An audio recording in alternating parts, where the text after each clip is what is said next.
کیا آپ اکثر یہ سوچتے ہیں کہ لوگ آپ کے ساتھ ایسا کیوں کرتے ہیں؟ وہ آپ کو نظر انداز کیوں کرتے ہیں؟ آپ کی قدر کیوں نہیں کرتے؟ کیا کبھی ایسا ہوا ہے کہ آپ بات کریں مگر آپ کی بات کو وہ اہمیت ہی نہ ملے جس کی آپ کو توقع تھی، اور آپ ہر وقت دوسروں کے رویوں، باتوں اور فیصلوں سے پریشان رہتے ہیں؟ تو میل رابنز اپنی کتاب لیٹ دیم تھیوری میں سب سے پہلے اسی غلط فہمی کو توڑتی ہیں۔ وہ کہتی ہیں کہ مسئلہ اکثر ہم نہیں ہوتے،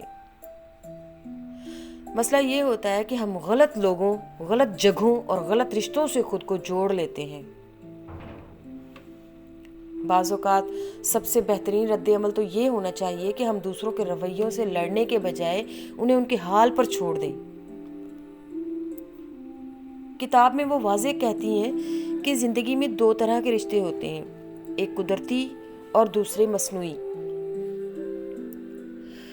قدرتی اور دل سے جڑے ہوئے رشتے جہاں آپ کی موجودگی، آپ کے احساسات اور آپ کی بات کو اہمیت دی جاتی ہے، آپ کی بات کو سنا جاتا ہے، آپ کی فیلنگز کو اہمیت ملتی ہے، وہاں آپ کو خود کو ثابت نہیں کرنا پڑتا۔ اور کچھ رشتے ایسے ہوتے ہیں جو صرف وقتی حالات کی وجہ سے جڑتے ہیں، جیسے رسمی تعلقات، روزمرہ کے میل ملاپ میں بننے والے تعلقات، یا روزمرہ کی چھوٹی موٹی جھوٹی دوستیاں۔ ان کا ہونا یا نہ ہونا ایک جیسا ہوتا ہے۔ میل رابنز اسی نقطے پر ایک سادہ مگر گہری بات کہتی ہیں۔ وہ کہتی ہیں کہ اگر کوئی لاپرواہی دکھا رہا ہے تو کیا ہمیں خود کو کمتر سمجھ لینا چاہیے؟ نہیں، کیونکہ ہر رویہ آپ کی قدر کا پیمانہ نہیں ہوتا۔ اور اگر کوئی دور ہو رہا ہے تو کیا ہمیں اسے زبردستی روکنا چاہیے؟ ہرگز نہیں، کیونکہ جو رشتہ حقیقی ہوتا ہے وہ خود ہی ٹھہر جاتا ہے، اسے روکنا نہیں پڑتا، اسے کھینچنا نہیں پڑتا۔ ہم پریشان اسی لیے رہتے ہیں کیونکہ ہم چاہتے ہیں کہ ہر شخص ہماری توقع کے مطابق چلے۔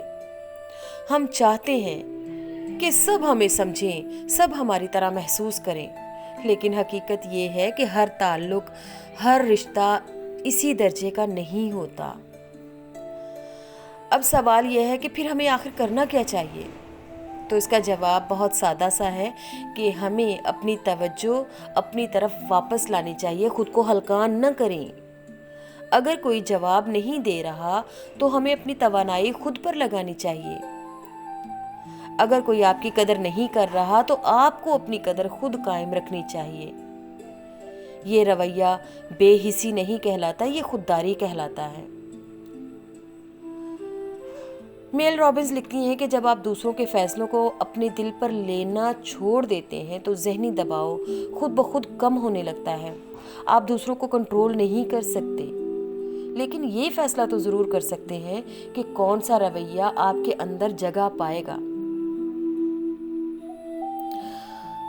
میل رابنز ایک اور طاقتور بات کہتی ہیں۔ وہ کہتی ہیں کہ صرف لیٹ دیم کافی نہیں، اس کے ساتھ کہیے let me, let them ignore me, let me focus on myself, let them leave, let me grow, let them جج، لیٹ می لیو پیسفلی۔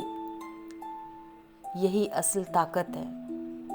جب کوئی جواب نہ دے، لیٹ دیم۔ جب کوئی وعدہ نہ پورا کرے، لیٹ دیم۔ جب کوئی آپ کی قدر نہ کرے، لیٹ دیم۔ اور فوراً خود سے کہیں، اپنی توجہ، اپنا وقت اور محبت وہاں نہیں دوں گا جہاں آپ کی قدر نہیں۔ میل رابنز کہتی ہیں The fastest way to peace is to stop trying to control people۔ یعنی سکون کا سب سے آسان رستہ یہی ہے کہ آپ دوسروں کو کنٹرول کرنا چھوڑ دیں، کیونکہ جو آپ کے لیے ہے وہ آپ کو چھوڑ کر نہیں جائے گا، اور جو چلا گیا وہ کبھی آپ کا تھا ہی نہیں۔ اگر یہ باتیں آپ کے دل کو لگیں تو ویڈیو کو لائک کیجئے، چینل کو سبسکرائب کیجئے اور کمنٹس میں اپنی رائے ضرور لکھا کریں۔ آپ کی رائے ہمارے لیے بہت مقدم ہے۔ شکریہ۔